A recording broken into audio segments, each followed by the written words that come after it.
જય શ્રી કૃષ્ણ ફ્રેન્ડ્સ, અને આજે સૌને અષાઢી બીજના જય રામાપીર. તમે જાણો છો કે હવે અમારું મંદિર છે જ્યાં રામાપીર દાદા છાણી જગાત નાકા, ત્યાં અમે સેવા ભક્તિ કરીએ છીએ. તો આજે હતી અષાઢી બીજ અને અમે પહોંચી ગયા હતા રામાપીર દાદાના મંદિરે અને તમે દાદાનો શણગાર જોઈ શકો છો. અષાઢી બીજને મોટામાં મોટી બીજ હતી એટલે દાદાને હાર નહોતા સમાતા, કેટલા બધા હાર કાઢ્યા હતા અને ફરી લગાવ્યા હતા અમે બીજા બધા ભાવિ ભક્તોના જે આવ્યા હતા. અને પૂરું મંદિર તમે જોઈ શકો છો કે પ્રસાદ, હાર, ફૂલ એનાથી ભરાઈ ગયું છે. દર બીજના દિવસે દાદાના મંદિરે આવો જ મહિમા હોય છે. દર બીજે ભાવિ ભક્તોની ભીડ અહીંયા તમને જોવા મળતી હોય છે. બધાને રિક્વેસ્ટ કરીશ કે તમે છાણી જગાત નાકા બાજુ આવો તો ખાસ આ મંદિરે વિઝિટ કરજો. અને અહીંયા તમે જોઈ શકો છો દર બીજે અમારે 8 થી 9 પ્રસાદ હોય છે. દાદા કાળભૈરવ દાદાનો પણ અમે અહીંયા ધૂણો પ્રગટાવતા હોય છે દર બીજે. સાથે સાથે તમને આ મંદિરનું લોકેશન બતાવી દો કે કેવી રીતનું અમારું મંદિર છે. અહીંયા સીતારામ બાપાને પણ બેસાડેલા છે, દાદાના નેજા જોઈ શકો છો. હવે અત્યારે આવવાનો છે ભાદરવો મહિનો એટલે દાદાનો જન્મદિવસ. ભાદરવા નોમ છે, દસેમ છે, 11 છે, ત્યારે તમે જોશો તો અહીંયા બહુ જ ભીડ હશે, કેમ કે અમે વાજતે ગાજતે દાદાના નેજા ચડાવવા આવીએ છીએ ઘરેથી ચાલતા. અને દર બીજે પણ અલગ જ અહીંયા મહિમા હોય છે. બધા ભાવિ ભક્તોની શ્રદ્ધા છે, દાદાનો પરનો વિશ્વાસ છે, જે એમની મનોકામના હોય છે એ પૂરી થાય છે. ઘણા બધાના કામ થયા છે અને દાદા તો હાજરા હજુર છે.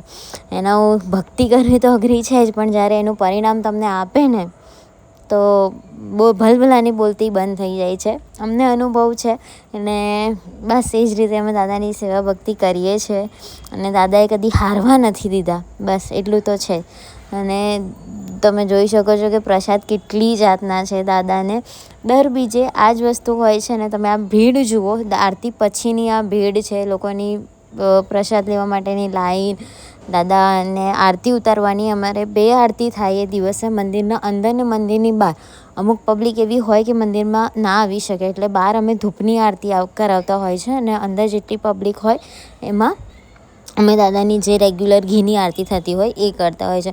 પણ તમે જોઈ શકો છો કે મંદિરની અંદર પણ એટલી જ ભીડ છે, સાથે સાથે મંદિરની બહાર પણ એટલી જ ભીડ છે. અને અમારે દર બીજે આવું થાય કે પ્રસાદની લાઈન પાડવી પડે. છેલ્લા મંદિરમાં આરતી ને પ્રસાદ બધું પત્યું ત્યારે ભજન મંડળ આવ્યું હતું એટલે એ લોકો પણ ભજન કરવા માટે બેસી ગયા હતા. અને દર બીજે આવું હોય જ છે. જો તમે બધા આવશો એટલે તમને ખબર પડી જ જશે. ને અહીંયા મારા મમ્મી બુંદીનો પ્રસાદ વેચી રહ્યા હતા. દર બીજની અહીંયાની દાદાના મંદિરની વાઇબ કંઈક અલગ જ હોય છે. જાણે એવું જ લાગે કે અમે સાચે રણુજામાં જ છીએ. એટલી સારી પોઝિટિવ વાઇબ આવતી હોય છે મંદિરે. અને રોજ જઈએ તો રોજ જ આવે, પણ બીજનો મહિમા કંઈક અલગ હોય છે. ને એમાં મોટામાં મોટી બીજ અષાઢી બીજ હોય તો શું જ જો. અષાઢી બીજ હતી, રથયાત્રા હતી એટલે રથયાત્રા જોવાની ઈચ્છા હતી, પણ રાત્રે મંદિરે બંધ કરતા હતા 10 વાગે. અને આ કન્હૈયા એક આંટી છે એમના પાસે છે, તો એ કન્હૈયા લઈને આવ્યા. એકચ્યુઅલી બપોરે ભજન હતું તો મમ્મીએ કીધું હતું કે લાવજો, ને રાત્રે ભગવાને દર્શન આપી દીધા. ખરેખર મહિમા અપરંપાર.